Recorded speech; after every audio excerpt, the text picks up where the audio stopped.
Why the Sun God will destroy the world. One Piece Chapter 1136 is quite easily one of the biggest ones in the entire series, and much of that is down to the fact that it touched upon the lore of the Sun God, Nika, who is incredibly famous in the country. Nika has always been important in the story, ever since he was first brought up by Who's Who, but his importance as the Sun God was actually prevalent in One Piece right from the Skypiea saga, which is incredibly exciting. Since then, the Nika lore has been expanded upon greatly and fans absolutely cannot wait to see the entire story behind the Sun God and how the myth surrounding him came to be in the first place. Right now, fans only know bits and pieces, and what is clear is that Nika is a liberator, who laughs and saves the people of the world, but at the same time, is a destroyer, who will completely obliterate the whole world. Curiously enough, Nika destroying the world is something that has been brought up in the story on many occasions already, and it seems there is credence to the idea that Luffy will go on to destroy not just Fishman Island, but also the entire remaining world as well. The lore behind the Sun God and the destruction of the world. The idea of destruction was not synonymous with Nika until the elbaf arc of One Piece. However, once this arc began, the idea of Nika destroying the world was put forward by Oda. Specifically, it was none other than the giants who mentioned that the Sun God will destroy the world. The giants believe that Loki, the accursed prince of elbaf, who is currently locked up, can go on to destroy the entire world, if he's let loose upon the world. Meanwhile, Loki himself claims to be the Sun God who will destroy the world, which puts into place the idea that the Sun God can potentially be a destroyer as well. But, at the same time, the giants of elbaf themselves don't know much about the Nika lore, considering the fact that it is in a language that none of them can understand, and at the same time, there can be mistranslations due to various understandings of it. This is why Nika is said to be a savior by some, and a destroyer by others. Bottom line, what is clear is that Nika always foresees major events in the One Piece world whenever they happen. As far as the idea of the destruction of the world goes, One Piece Chapter 1136 once again made it clear that Nika could potentially be a destroyer as well. According to the Elbafian text, the world of One Piece has been destroyed 2 times in the past. The first time was when the Sun God Nika emerged for the very first time, and fought against an unknown force.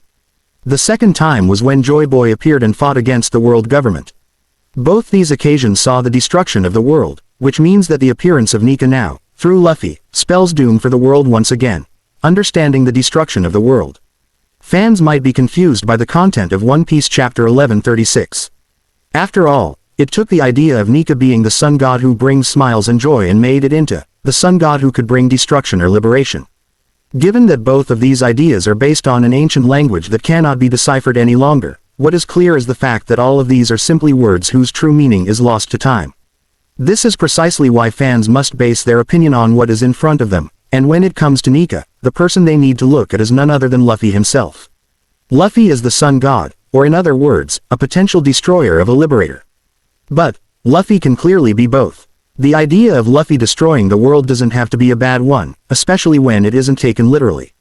Fans need to understand that Luffy isn't a threat to anyone in the One Piece world, but he will oversee a massive change in the One Piece world. This is simply down to the fact that Luffy is set up to fight against the world government and carry on the will of D, doing what Joy Boy failed to do. In doing so, Luffy will inevitably end up reshaping the world, both geographically as well as metaphorically.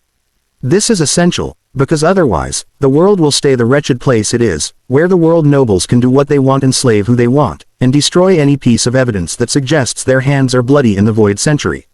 The world government isn't just a group of people, it is an ideology that Luffy has to fight and beat.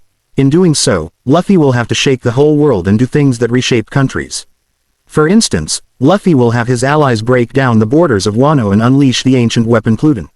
Luffy will also have to break down the Red Line, atop which sits the holy land of Marihoa. Luffy will have to destroy the Fishman Island, and this is something that needs to happen if the dark history of the Fishmen is to be erased and a new future for them under the real sun is to be carved. There is much in the One Piece world that needs to change, and Luffy cannot do it without dismantling the old system. Will Luffy destroy the world? As mentioned already, Luffy has to destroy to rebuild, which perfectly lines up with the idea that the Sun God Nika is a liberator and a destroyer.